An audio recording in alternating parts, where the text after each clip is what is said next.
Scholars, welcome to Chapter 9. Today we're going to be talking about using technology to talk with ourselves. So we're going to leave the communication with others, with organizations, with large groups to some other chapters and really focus on using the technologies to have these intrapersonal communications. And let's maybe start with that term, intrapersonal communication. This refers to communication with and within ourselves. So in some ways, this is like having a diary. And we've used media this way for a long time.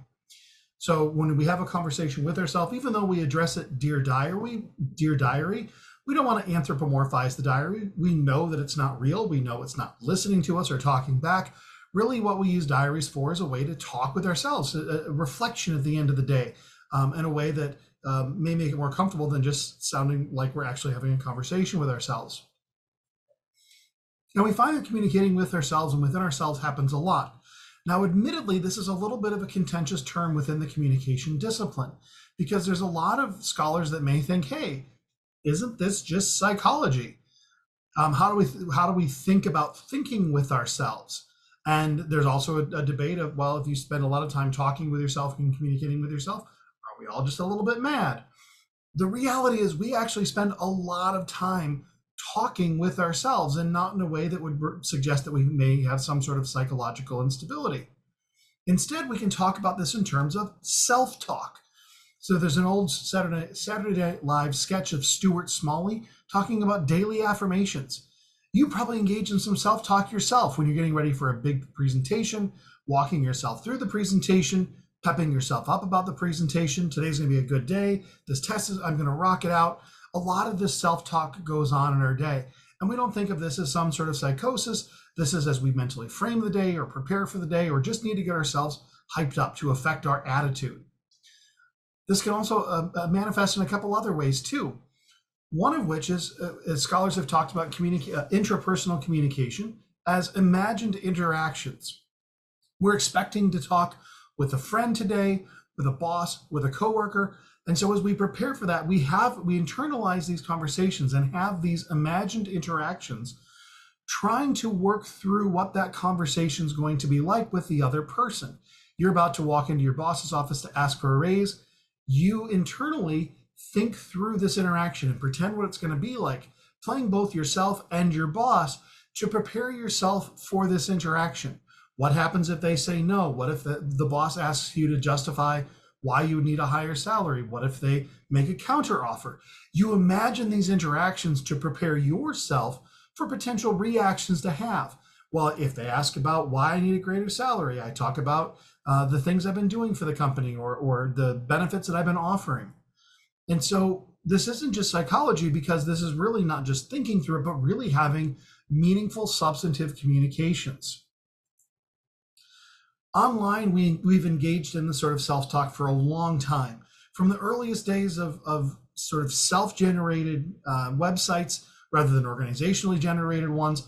Some of the earliest websites, ZZ Papatrizi has some great data about early websites were really just us expressing ourselves. This is who I am, some self-presentation.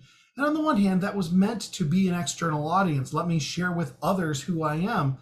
And yet there's innately a sense of self-talk. We often don't think that our personal websites are going to be read by millions and billions of viewers.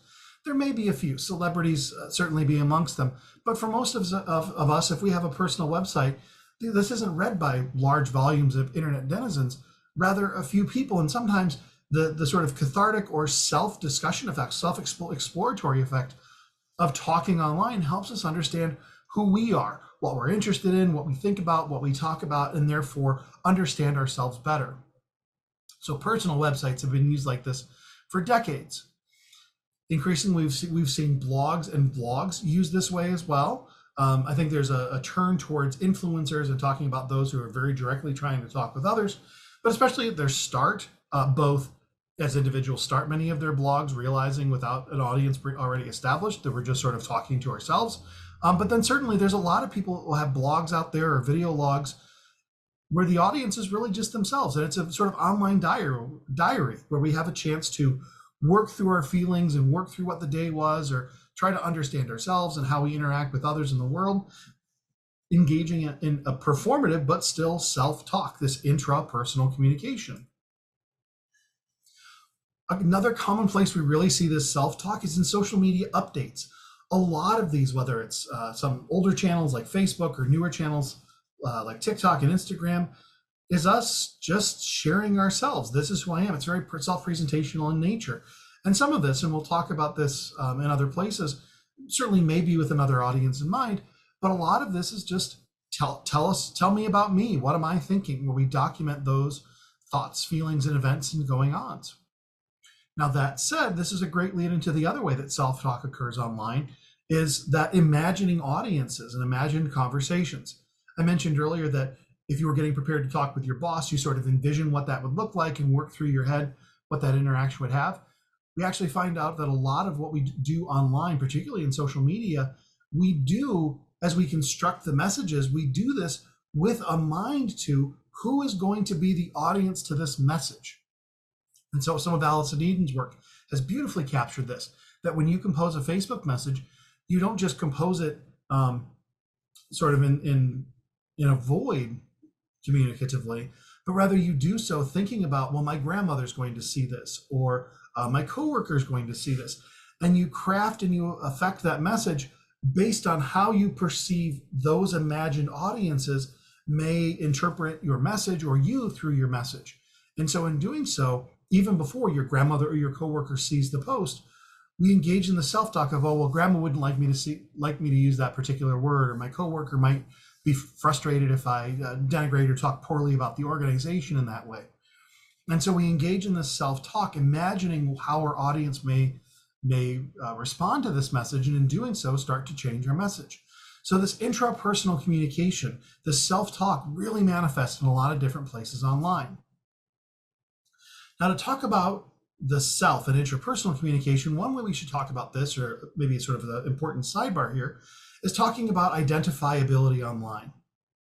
Craig has talked a lot about identifiability online, and Scott Craig has talked about, really, it's a continuum ranging from anonymous to identifiable.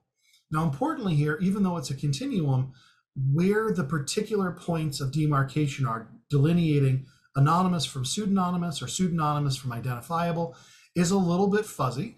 There are some subjective differences between those two, but certainly the broad paths and strokes about what identifies each is much better defined. So when we talk about being anonymous online, this is truly no one has any idea who you are.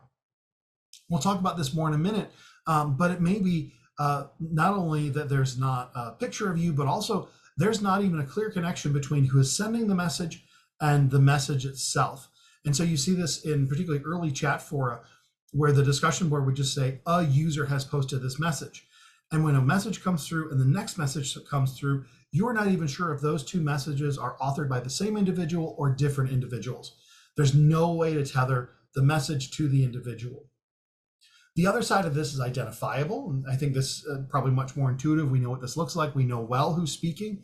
Face to face, we can pretty easily identify who's speaking. Even if we're talking with a stranger on a train, they're standing in front of me. I can see the words come out when their lips move. Very identifiable. So we can clearly connect the user, the communicator, the message sender with the message. In the middle of this continuum, there's a large swath of what we would call pseudonymity. When you're pseudonymous, we can connect the message with a sender, but we may not necessarily know who the sender is. This happens a lot online. When we use emails, and this maybe not is your university account, where it's first name, last name at university.edu, but rather a lot of personal emails are pseudonyms. When I see an email coming in from Cookie Monster 274, I don't think that person's actual name is Cookie Monster, but I'm confident that every message from Cookie Monster 274 is from the same user. So we see a lot of online discussion forums, a lot of gaming interactions where we're not using real names, but we can connect the messages sent with a very specific sender. And in doing so, make sure that that person is accountable for previous messages. Oh, you said previously, blah, blah, blah. Or have some sort of persistence to the persona they have online. So a lot of common channels we have these days are either very pseudonymous. Again, a lot of chat forums do this. A lot of gamers who are using gaming tags do this. And a lot are identifiable. A lot of social media platforms we use one of the goals on them is often to be very identifiable. Facebook, Instagram, TikTok work if I can find who you are. And so this is really a continuum between the two ends of the spectrum, from anonymity to identifiability. To pull into each of these a little bit more, when we talk about being anonymous, there's two primary ways we can be anonymous. And the first is when we're physically anonymous. So there's not cues to who we are. And so social media often quickly sort of get rid of our physical anonymity because we give off lots of visual cues to who we are. Pictures that identify us. We may not know your name, but we can connect the messages you send with that picture or that account. This is different from discursive identifiability. Now, discursive identifiability may be easiest to think about in chat forums or Discord servers, where there may not be a picture associated, but every time you type, your username or pseudonym comes up next to it. And so we can tell that Edward made this message and then Campbell made this message. When you're neither physically nor discursively identifiable, when there's no cues to who you are, what message is associated with you, we say you're anonymous. At the other end of this spectrum is the identifiable. And so the chat board here, we see not only usernames for Edward and Wilson, but also their pictures. And so they're both physically and discursively identifiable.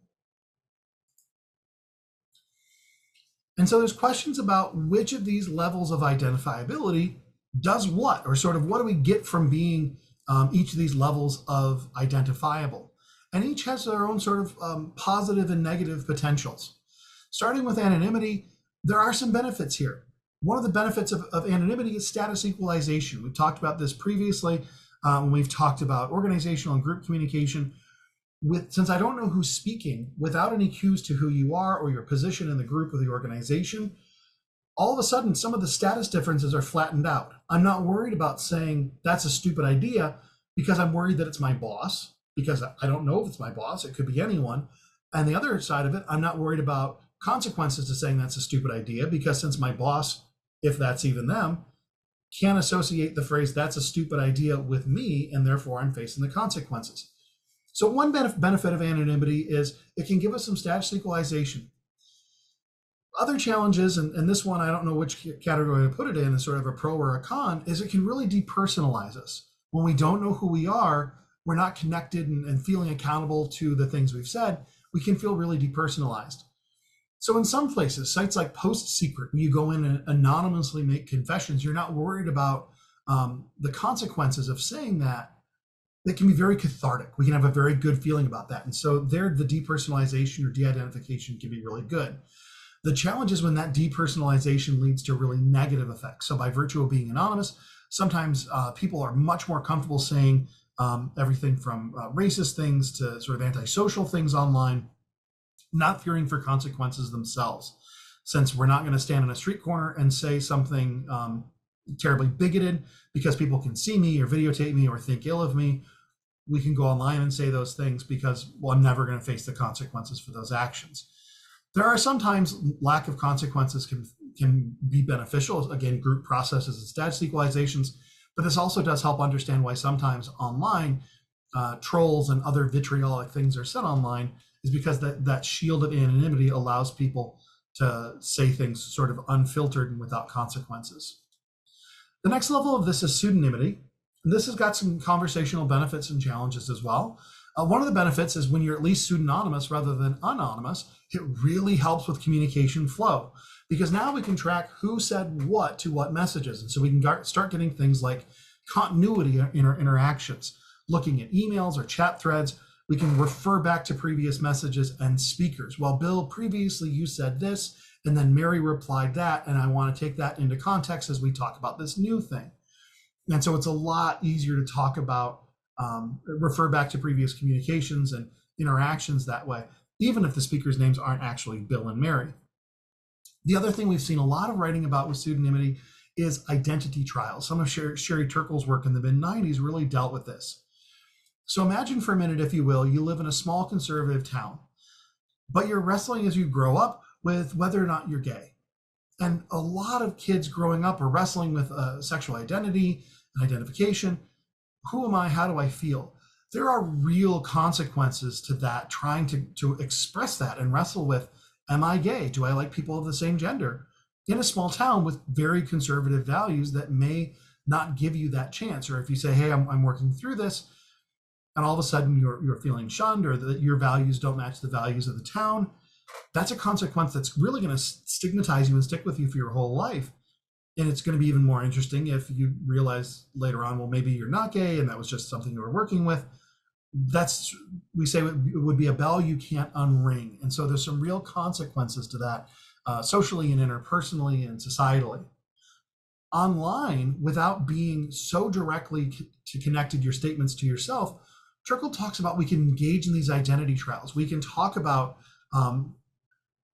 changes into ourselves. We can try things about everything from very serious things like my sexuality to much different things like I just want to try out being more aggressive or more assertive or less apologetic. Is this the real me? And talking about who is the real me. And so pseudonymity gives you that chance, because without being your sort of true self or your offline self being so closely tethered to those messages, you can explore things in a way that don't necessarily need to get connected back to you in the long run.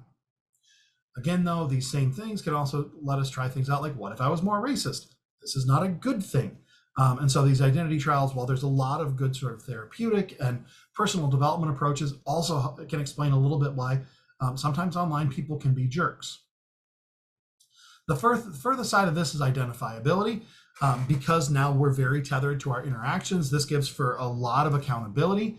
So we've seen some research saying things like New York Times and a lot of journalism sites are now having discussion areas below them.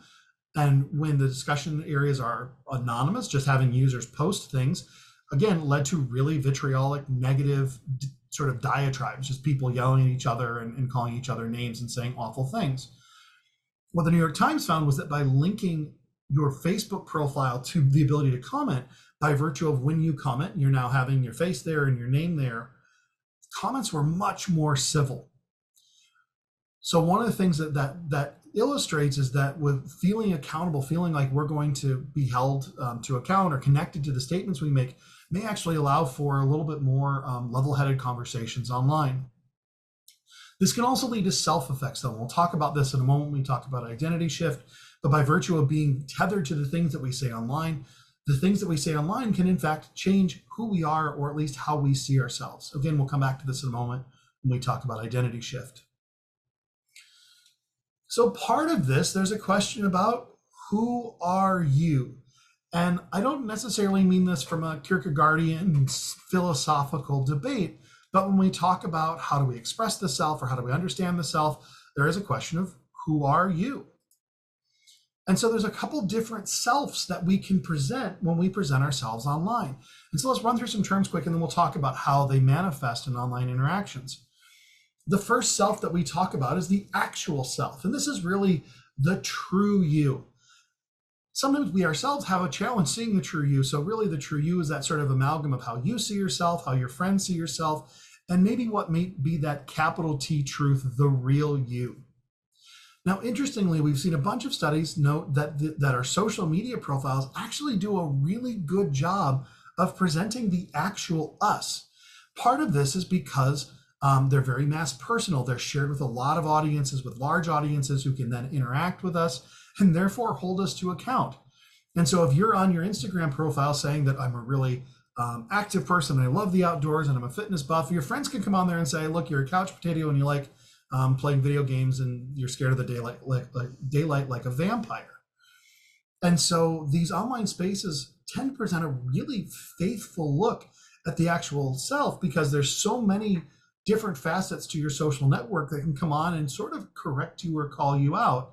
And so whether they're directly doing that or you're just sort of fearing that, with that imagined audience in mind, presenting the self that you think is going to be most palatable or most understandable or acceptable to the largest swaths of your network.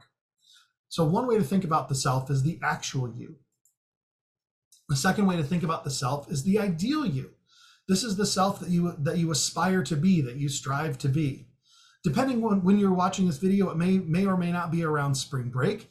During that time, at least in the United States, we have a lot of college students that all of a sudden try to shed those couple pounds getting ready for spring break beach bods.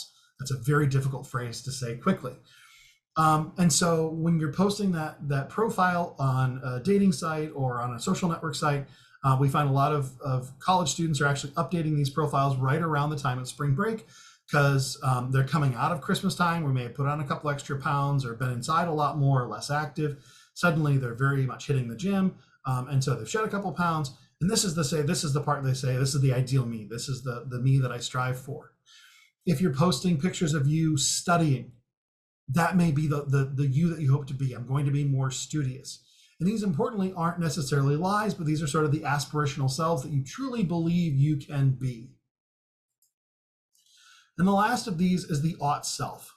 So the actual self is the true you, that, again, the sort of actual, empirically, demonstrably, this is you.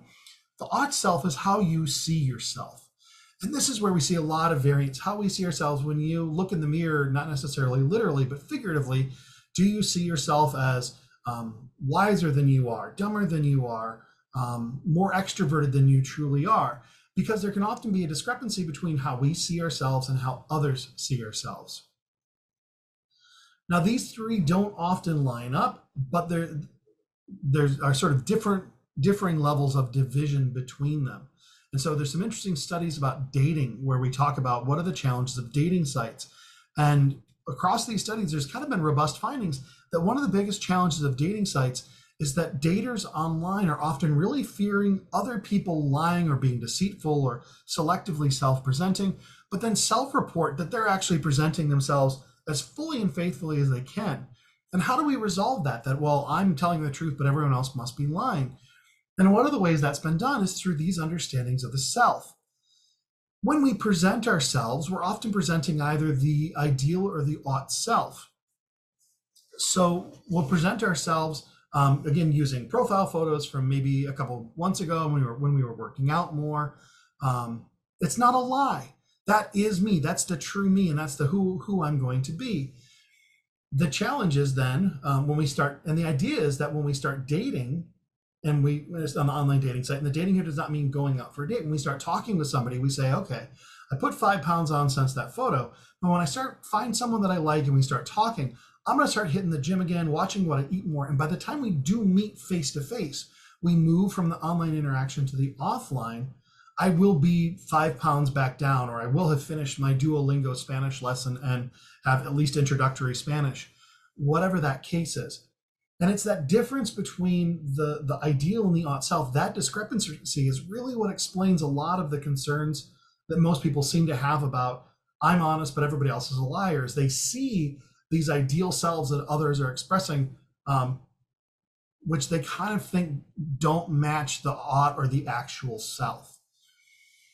So that's a very interpersonal manifestation of this, but it does lend a little bit of idea about how the different forms of the self can manifest and how they work. So we see these across different social media. So if you're Timothy Chalamet, there's the ought self, how you perceive yourself. So in the upper left corner here, this is you at an award show. So of course you're very flashy and debonair. There's the ideal self. This is often what we see posted on social media. This is you doing sort of the best you can. So in the lower left, this sort of beautiful Renaissance painting. But at the end of the day, it's really the actual self, the true you. And especially, again, social media, we get a really good sense of this because not only is it you posting messages that have to be somewhat acceptable to your social network, but also your social network posting about you as well. And that's really where we get a true sense of who you are, this sort of unfiltered or lack of chance to idealize yourself. So online, we see a lot of different selves manifest in a lot of different ways. And it's important to keep an eye out for sort of which of these is being used and leaned on. One of the reasons that's important is, especially when we talk about idealized self or actual self, is the potential for self-transformation occurring from intrapersonal communication. So there's a couple different forms of self-transformation processes we're going to talk about here. The first of which is identity shift. And this is the idea of self-transformation occurring from self-presentations presented online, particularly those we take the time to type out and explicate. In the traditional identity shift paradigm, we bring students into the lab and we say, tell us about a time you've been very extroverted. Tell us about a time you've been very outgoing and social and sort of driven by interaction with others. Alternately, we have some students come in and say, tell us about a time you're very introverted. sort of quiet and reserved and exhausted by interaction with others. And what we find is that those students that have presented themselves as more extroverted afterwards report being more extroverted. Alternately, those that we brought in and said, be really reserved and introverted, report being more introverted. And so we actually can engage the self-transformation by presenting ourselves very strategically and deliberately. There's a couple things about identity shift here. First of all, this seems to be a very CMC process in the sense of this works particularly well through typing. By the act of taking time to sort of cognitively fix on an example or examples of yourself doing the thing that you want to be portraying yourself as. So think about a time you've been extroverted. Think about a time you've really identified with a brand. Think about a time you've really enjoyed movies. The act of thinking about it and then typing it out and then seeing it on the screen, there's a couple different cognitive processes that occur that make it so that you see yourself, literally see yourself on the screen mentally as this interpersonal process occurs, as having the characteristics you're presenting, which really then make it manifest. There's a couple other processes that really help identity shift out. One of which is when you do these really public performances. So importantly, we still see some identity shift processes when it's just private, when it's a sort of a Dear Diary or Dear Computer program. Let me tell you about a time I've been very introverted. But so often the things that we do online, even self-statements, are very public. So the statements that we make through social media posts, whether it's a status message or pictures we post of ourselves, make this very public. And so, for example, if you like the Big B coffee brand, it's a regional franchise based out of Michigan. We have a lot of people going on and posting pictures with them of themselves with Big B mugs, or when they travel with their Big B cups or travel cups, dressing up as Big B for Halloween. There's lots of ways that people say, I'm very Big B-y. And I sort of add the Y there on the end to make it an adjective, maybe an adverb. I'm not very good at English, but sort of understanding that yourself is connected to, and there's some identification with the Big B brand. And we've actually done some studies looking at when you say, tell about a time you've been very Big B-y or identified with Big B or gotten gratification out of dealing with Big B. Again, by thinking about that, reflecting on that, seeing yourself, envisioning yourself, articulating yourself as someone who likes the Big B coffee brand, not only do you see some changes in self, such as how much do you see yourself as a member of Big B fandom, but can also change behaviors and intentions. Why, yes, I will go to Big B rather than Starbucks or Caribou Coffee the next time I'm looking for a coffee. It does change my intent to go to Big B more often. And so there's a lot of these, again, interactions that we do online, this sort of self-talk, even if it's just posting a picture, that does have meaningful potential implications for how we interact later on. So identity shift is one of these self-transformation processes. A second one, which is increasingly important as we have more augmented reality and virtual reality interactions, is the Proteus effect. And the Proteus effect is a much more visual effect. Even though I talk about identity shift, we see ourselves on the screen, or at least we see our self-descriptions on the screen. In the Proteus effect, you literally see yourself. This is really a virtual reality theory where when you're in these visually mediated spaces represented by avatars, you start engaging in self-transformation, you start changing your behaviors, attitudes, self-perceptions based on the characteristics that you see of the avatar. How is the avatar acting, behaving, engaging? There's a couple fascinating manifestations of this. One of my favorite manifestations of this, there's a lab at Stanford where they bring students into the lab and talk about investments. Now, most college students in late teens, early 20s, not really thinking about long-term investment strategies, right? Thinking about 401ks and 403bs, just not something on a lot of their minds. Hopefully you are. And even those that are really thinking about it may not be investing a lot right now because of you're not making a lot of money right now or things like that. So researchers bring students into the lab, they digitally map them, they scan their faces and their bodies, and then they put them into these virtual spaces where they see themselves either as they are now, or the researchers using computers virtually age them up. They have themselves in these virtual reality spaces, seeing themselves either as they look now or older. They look in a mirror so they see themselves. This isn't just like the researcher telling them, by the way, you look older, but you see yourself, and you see yourself with wrinkles and gray hair and crow's feet. And when you see yourself aged up or as yourself, and they say, okay, talk about investments. And sure enough, the people seeing themselves as they are now, much less aggressive and much less interested in investment issues than when they literally see themselves in the future where they may need those investment issues. And so all of a sudden it can make people much more aware of themselves as they're older. They've literally seen it. And so they'll change their behaviors and invest as a person who may be older than they are right now. Another example of this, Jorge Pena at UC Davis has done some really great studies with what's called the power pose. So this is sort of the superhero stance that you see on your screen. Everyone from Wonder Woman to Captain America does this, where you stand up very straight, put your hands on your hips. And we find there's some sort of pseudoscience on this in the psychology domain, where can it make you feel more extroverted, more stronger, more powerful? But we see this Proteus effect actually happen pretty reliably in virtual spaces. If you go into an online space, engage in this power pose, and then engage in things like public speaking, you're actually much more assertive,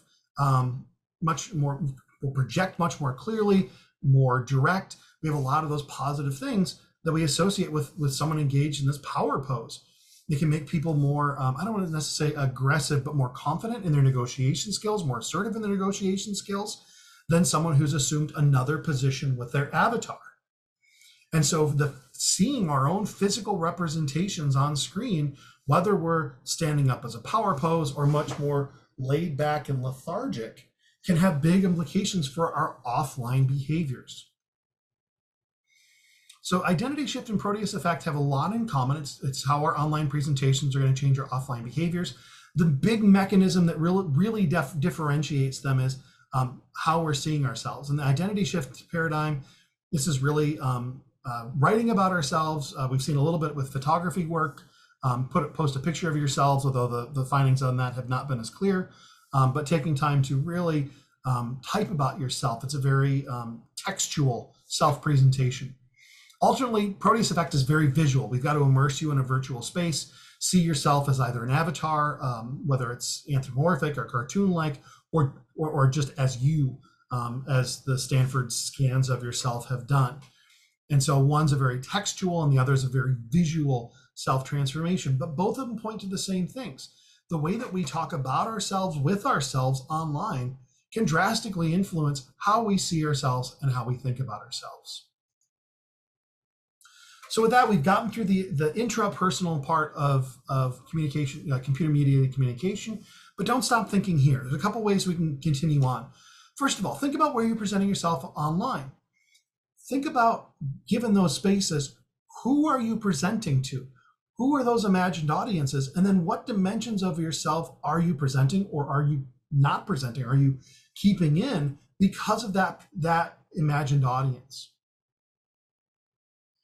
Think about how we interact anonymously or pseudonymously. Are there benefits to doing so? Are there spaces you've done so? Anonymous communication can be very hard, truly anonymous, because we can't associate speakers with messages or communicators with messages. And so it can be really hard to follow communication threads or associate certain messages with certain speakers, but there's advantages. Again, these I think are a little bit more rare these days, but there's enough out there. Have you been on there? And is there a reason you might want to seek one of these out? Lastly, think about the ways that you've presented yourselves online, particularly textually.